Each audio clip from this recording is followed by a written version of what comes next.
نحمدہ و نصلی علی رسول الکریم اما بعد فاعوذ باللہ من الشیطان الرجیم بسم اللہ الرحمن الرحیم السلام علیکم ورحمۃ اللہ وبرکاتہ۔ میرے پیارے بھائیوں، دوستوں، عزیزوں اور سامعین گرامی، آج آپ کے سامنے اللہ تبارک و تعالیٰ کے دین کے بارے میں بات چیت کرنی ہے۔ جیسا کہ اللہ تبارک و تعالیٰ نے قرآن پاک میں ارشاد فرمایا وَاعْتَصِمُوا بِحَبْلِ اللَّهِ جَمِيعًا وَلَا تَفَرَّقُوا، یعنی لوگوں اللہ کی رسی کو مضبوطی سے پکڑو اور باہم پھوٹ نہ ڈالو، یعنی آپس میں تفرقہ بازی نہ کرو۔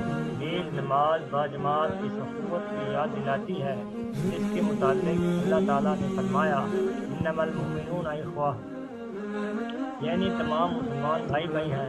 پس وہ مسلمان جو پروردگار واحد کی عبادت کے لیے جمع ہوتے ہیں، انہیں یہ بات فراموش نہیں کرنی چاہیے کہ وہ باہم بھائی بھائی ہیں۔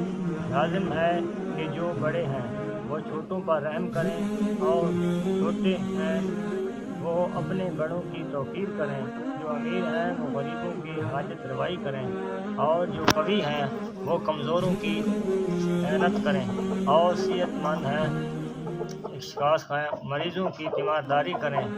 تاہم رسول اللہ صلی اللہ علیہ وسلم نے ارشاد فرمایا، یعنی ایک مسلمان دوسرے مسلمان کا بھائی ہے، پس چاہے کہ نہ اس پر ظلم کرے نہ اسے نقصان پہنچائے۔ جو شخص ضرورت پڑنے والے بھائی کے کام آئے گا، اللہ تعالیٰ اس کی ضرورت پر اس کام آئے گا۔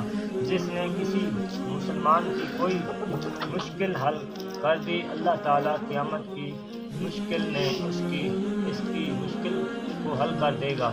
جس نے کسی مسلمان کی پردہ پوشی کی، اللہ تعالیٰ قیامت کے دن اس کی پردہ پوشی فرمائے گا۔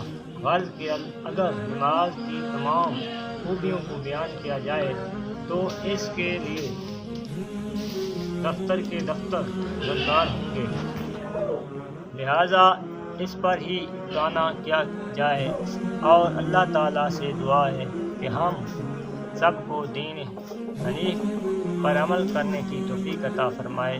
آمین ثم آمین۔